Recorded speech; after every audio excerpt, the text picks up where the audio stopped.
himself. Everyone, welcome to the stage. He's Johnny. King Bob.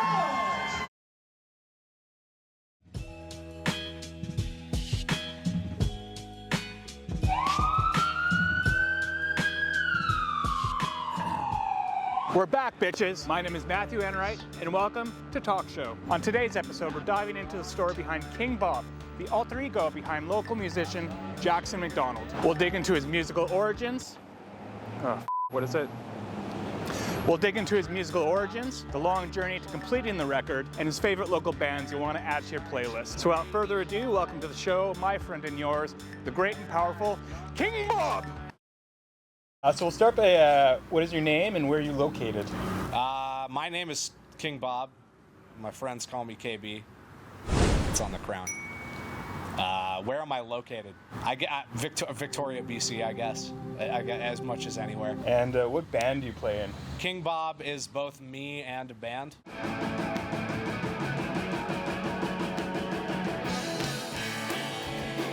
So King Bob's pronouns are they, them, because it's both a guy and a band. But aren't all the guys male in the band?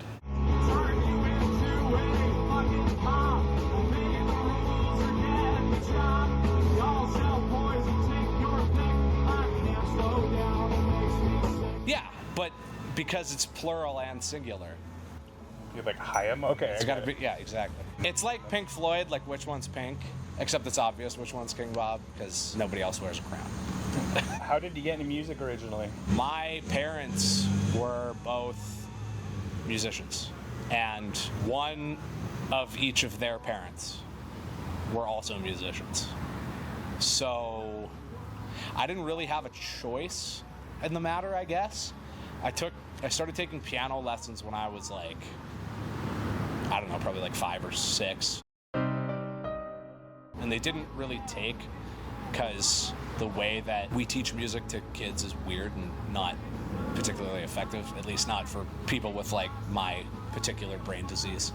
And then my dad bought me a guitar when I was 12, and by the time I was about 14, I realized that I was not very smart or funny or good looking. So if I wanted to attract people, I had to be good at something, and I knew how to sing, so I started playing guitar. Pretty quickly, there were a bunch of bands in the town I was living in that all did their own songs, and so covers weren't going to cut it. So then I started writing music, and then I started a band. Where did the name King Bob come from? That's a great question. Always slightly, I guess, cagey about saying exactly where I got the name from to avoid any DMCA issues. It came from a desire to have a name that was that could be both a guy and a band, because anyone who's been in a rock band for long enough can tell you that it is very hard to just get the same people together over and over again. Like, I missed out on the chance to be in like U2, where it's the same 3 guys forever, almost immediately.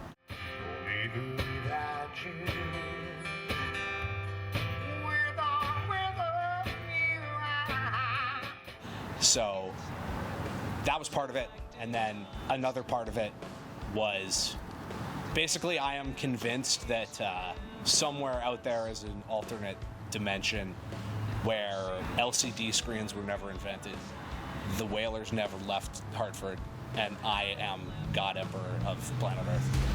And so each song that I write is sort of like Quantum Leap. And I keep hoping that if I keep banging my head against the wall, I'll somehow, like, burst through the space-time continuum and return to my home dimension. Does that make sense? I think so. Okay, yeah. Some of my clients in the past have been Disney. State Starboat. Oh, shit. Yeah, so actually they sent me a letter because I knew I was interviewing you. Do you want a copy of that? I haven't read it yet, so I don't know what it says. But you can read it. I'm sure it's all good.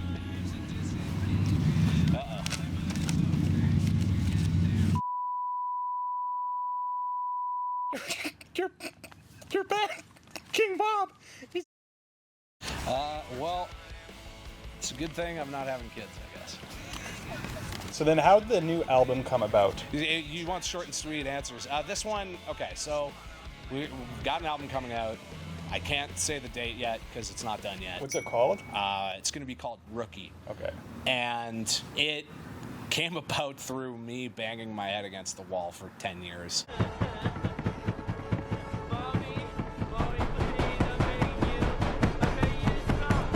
The writing of that album has taken place over 4 different houses, probably like at least 5 different jobs, and a couple different bands even. And, you know, I would say, I guess eventually, probably about 5 years ago, I realized that if I was going to have to figure something out myself and do something with my own music. And, you know, I was getting ready to start the process of making the record, and then the pandemic happened. And then I had even more time to sit alone in my house. And a lot of the songs ended up getting reworked or rewritten, or I finally took the time to learn how to actually record demos properly. And then once I figured that out, the quality of the songwriting and of the songs themselves went way up. And then Evan, who is also the drummer in the band. And when you try to weigh the options, it just doesn't come out right. And when it all falls down upon you, you don't think to hesitate what you do out loud.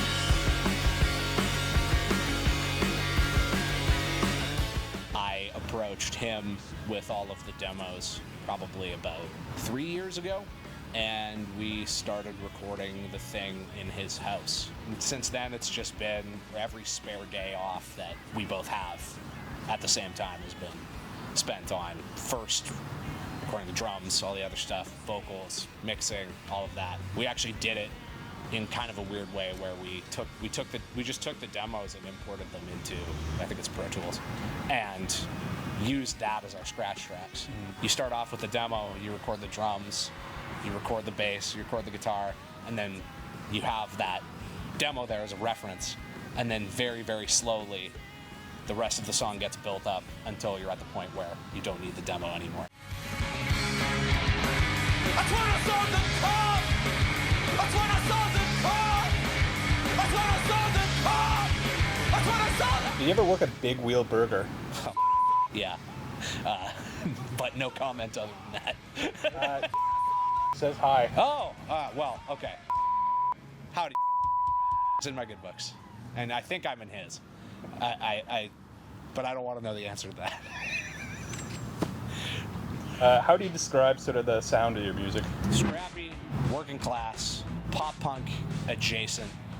Definitely, there'll be a sense of familiarity, I think, for anyone who grew up in the early EA NHL soundtrack era of rock music. That's a good selling point right there. Yeah.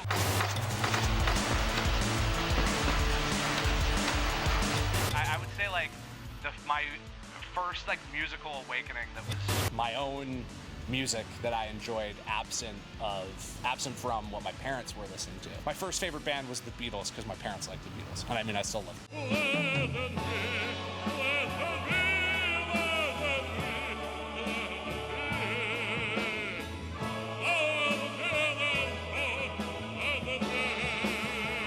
The first music that I listened to that was my own, that was not something I got from my parents, was the EA NHL 2002 soundtrack. A bit of that, but with, I think, more of a willingness to step outside the box and experiment and use weird shit like samples and Casio keyboard loops and shit like that. And can I assume that you enjoy hockey and take it pretty seriously? Yeah, I guess you could say that. If I had to give, I guess, a very brief explanation, like King Bob, what's the deal with King Bob? I would say, what if a failed sports writer had a midlife crisis that was also a band. Value this time in your life, kids. Because this is the time in your life when you still have your choices. And it goes by so fast. I took hockey so seriously that I tried to make a living off of it, which was a terrible idea. And that was, that was a time in my life that is over now, and that's fine. Once you get the specific brainworms. That being a fan of a loser franchise gives you, they don't go away. They're always going to be there. And I think I've definitely taken that. Aggrieved, put upon energy and transferred it into a lot of the stuff that we've done. And then, like, this is a question, but, like, did you, like, I saw that Facebook or Instagram post, did you, like, slam into a guy or something? I'm not legally allowed to explain what happened. Okay. I've reached an agreement with some people, and all I can say is I'm fine. I got a new tooth. Thanks to... I probably shouldn't have said that either. I can cut that out. Was it someone who banged you, or did you bang them? I can tell you off mic later. Yeah. Yeah. Do you have any favorite shows, like music or otherwise, that stick out from childhood all the way up to now? Like the best show I've been to. Yeah, if you have a single favorite. My formative shows were like going to see my friends' bands when I was a teenager, which I feel like is kind of unique, especially in punk, which is almost like not even really a thing anymore. A lot of people have like some kind of story about seeing the Ramones or the Sex Pistols or the Clash or like one of those bands and being like, oh, I can do that. Like, that's not that hard. I can do that. And for me, that experience was like people that I could literally go talk to after the show. Like, I made friends from about like 14, 15 to maybe 21, 22. All of like the good friends that I have now are just 'cause I liked their band, and I was like, I'm gonna be friends with that guy.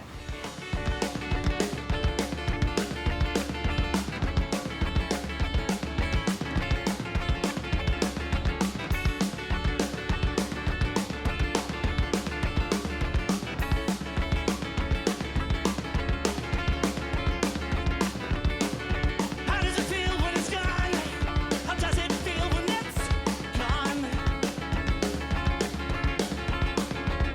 Hey! Because I like his band, or their band, or her band, or whatever. In terms of the best like actual big budget or whatever like concert I've been to, or like real band concert, I think I'd have to say a band called Man Man. All right, guys, cut. Ryan, real quick, why the tracksuit? I don't want John to see me naked, and I don't want Nick to touch my penis. Well, I think for continuity, the lizard should be in the tracksuit, too. Well, we will put him in a tracksuit. You can do that in post.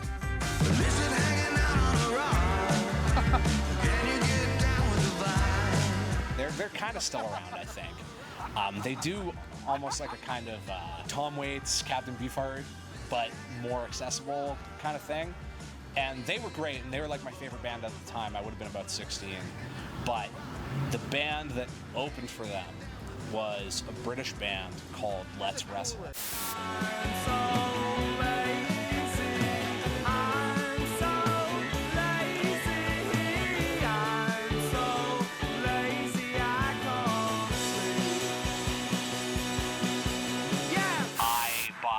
was actually my girlfriend at the time, bought their album, brought it home. They were amazing. I loved their hooks. Sound there wasn't amazing. They're the opening band. Bring this album home, and the guy has this like just ruthlessly thick British accent. And I was kind of turned off at first, but we owned the album, so I just kept playing it and playing it and playing it, and they became like my favorite band. And not just my favorite band, but like Jimbo, Evan. 1, 2, 3, 4, 5, 6! It became like their favorite band too. It's probably, I am such an ostrich. I never know what's going on in music. It's probably the only time I've ever been like, this is a good band, you should listen to it, to someone. It was Evan, and it became like his favorite band. So I remember I was like 23 in Orlando and saw Danny Brown and the nasally voice. Yeah. It was a great show, but at the time I'm like, what the fuck is this? Because I hadn't heard anything like that before. And at first, it kind of put me off, and then I listened to more and more and more and listened to this music, and I'm like, oh, now I get it. Kind of clicked later. Like, and then like, oh, it's a fucking genius. You know, that's part of being young, is that like you haven't lived a lot of life yet, so you feel like you actually have time to try and figure shit out and see if you like it or can get past a weird element about it. You know, now I like hear something, I don't like it, I'm like, okay, well, I guess I'm gonna have to listen to that. What other local bands would you recommend people check out? I mean, I'm obligated to say they aren't really active right now, but Evan's old band, The This, is fantastic.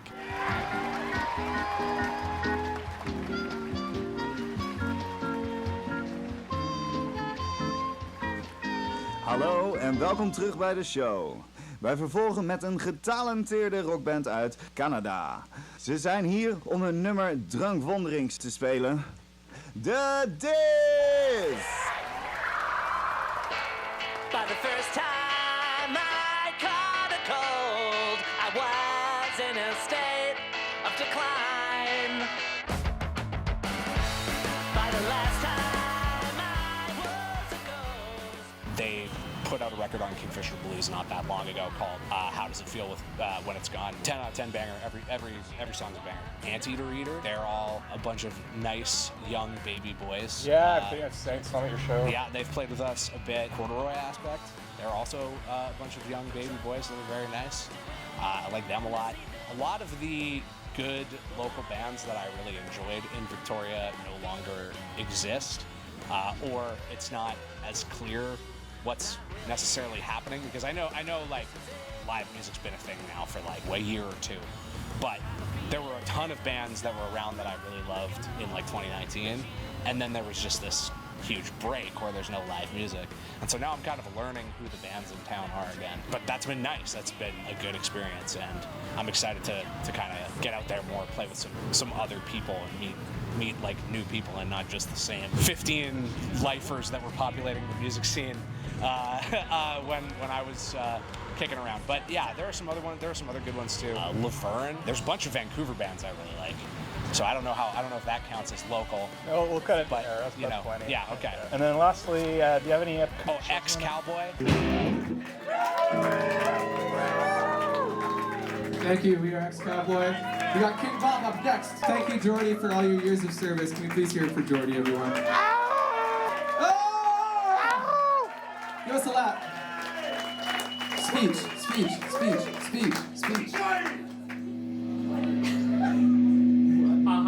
And I loved it, and it was a good morning. Thank you, everyone. And Moonbather, also good bands. Queen's Park, now they're coming to me. It's just been a while, you know? Yeah, and just do you have any shows you want to plug? Depends on when this comes out. I'm imagining that chances are, if you're watching this, it will be in the future. But hear from the past, if it's not, insert upcoming show dates. You'll have a good time. Nice. Yeah. And if you guys need any help thinking of a new day for the band to keep Mickey off your backs, oh man, know, come brainstorm. God, that goddamn mouse. Fucking mouse. He's ruining everything. Killing people left, right, and center. Like literally.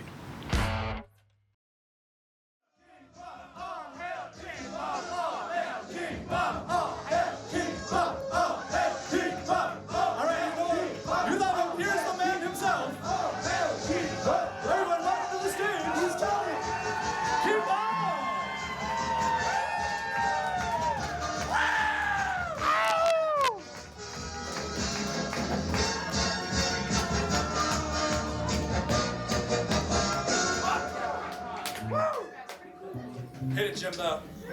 Is that the King Bob? Not legally, no! Sounds really good. Took a drive past the old Queen's house where you used to live before. Tore it down to build more condos no one can afford. A decade's worth of output there effectively erased. Added to the list of reasons I hate this place. Called the landlord up today, the toilet's clogged again. And if I know him, I won't hear back until it's time for bed. Says he's at the office, but that's probably a lie. Hey Jimbo. Yeah. What's your favorite part of the album? The end. Fair.